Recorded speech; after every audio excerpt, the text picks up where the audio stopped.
ఇటీవల విడుదలైనటువంటి ఒక హిందీ సినిమా మరాఠీ యోధుల యొక్క పౌరుషాన్ని ఎంతో ఘనంగా చూపించిందండి. అసలు నిజంగానే చాలా ఒక గొప్ప సినిమా అన్నమాట. అయితే ఔరంగజేబ్ మరణించిన తర్వాత 1707లో ఆ తర్వాత కూడా దాదాపు 150 సంవత్సరాల పాటు ఈ మొఘల్ సామ్రాజ్యం అనేది భారతదేశంలో కొనసాగిందండి.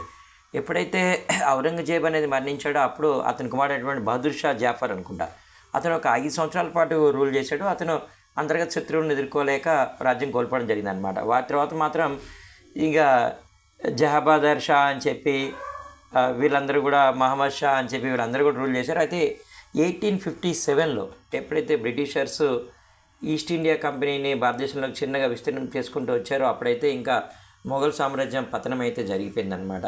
అయితే ఔరంగజేబు గురించి ప్రత్యేకంగా చెప్పుకోవాల్సింది ఏంటంటే అతను ఎట్టి పరిస్థితులైనా సరే ఈ మరాఠా సామ్రాజ్యాన్ని ఏలాలి అని చెప్పి సంకల్పించి ఉత్తర భారతదేశంలో దాదాపు కాశ్మీర్ దగ్గర నుంచి అటువైపు మనం చూసినట్లయితే అస్సాం కావచ్చు, బెంగాల్ కావచ్చు, ఇటు తమిళనాడులో కొన్ని ప్రాంతాలు కావచ్చు, అలాగే గోల్కొండ ప్రాంతం కావచ్చు, ఇలాంటి ప్రాంతాలన్నింటినీ కూడా వారు ఆఫ్ఘనిస్తాన్లో కొన్ని పార్ట్స్ కూడా, అంటే మొఘల్ సామ్రాజ్యం ఔరంగజేబ్ ఏలుబడిలో అంతా ఉండేదన్నమాట. అయితే ఔరంగజేబ్ గురించి మనం చెప్పుకుంటే మాత్రం గొప్ప మిలిటరీని ఆ విధంగా అసలు అసమ్మతి అని లేకుండా అంత పెద్ద మిలిటరీని కంట్రోల్ చేసినటువంటి ఒక ఎంపరర్గా మనం ఆయన చెప్పుకోవచ్చు అనమాట. అయితే ఏ విధంగానైనా సరే ఈ శివాజీ మహారాజ్ గారు చనిపోయిన తర్వాత మరాఠా సామ్రాజ్యాన్ని స్వాధీనం చేసుకోవడానికి చేయని ప్రయత్నం అనేది లేదనమాట.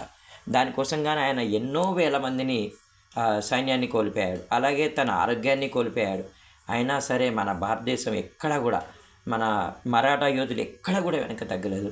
సినిమాలో చూపించిన విధంగా అసలు అంత కసి కోపంతో శివాజీ మహారాజ్ గారి అబ్బాయి అయినటువంటి వారిని అంటే హింసించినటువంటి విధానం అనేది నిజంగానే అందరికీ కంటతడైతే పెట్టించిందని నిజంగా నేను చెప్తున్నాను కదా.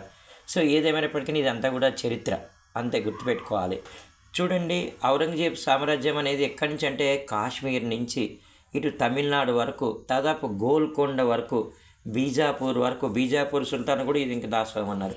ఇంత సామ్రాజ్యాన్ని స్థాపించినటువంటి ఆయన సమాధి మాత్రం ఔరంగాబాద్లోనే ఉన్నట్టుందంటే, అక్కడ మన మహారాష్ట్రలో అనమాట. చాలా సింపుల్ సమాధి. ఆయన ఒకటే ఒక కోరిక కోరారు, నా సమాధి పైన ఎలాంటి అంటే ఈ కప్పుతారు కదండి చెదలు లాంటివి, అవి కప్పొద్దు, దానికి చాలామంది వచ్చి మొక్కడాలు ఇవన్నీ చేయొద్దు, ఒక సాధారణమైనటువంటి సమాధిలాగానే నాది ఉంచాలని చెప్పి వారి కోరిక ప్రకారం అహ్మద్ నగర్ దగ్గరే వారి యొక్క సమాధి కూడా ఉందన్నమాట. ఏదైనా చరిత్ర మాత్రం తెలుసుకోవాల్సిందే. జై హో శివాజీ.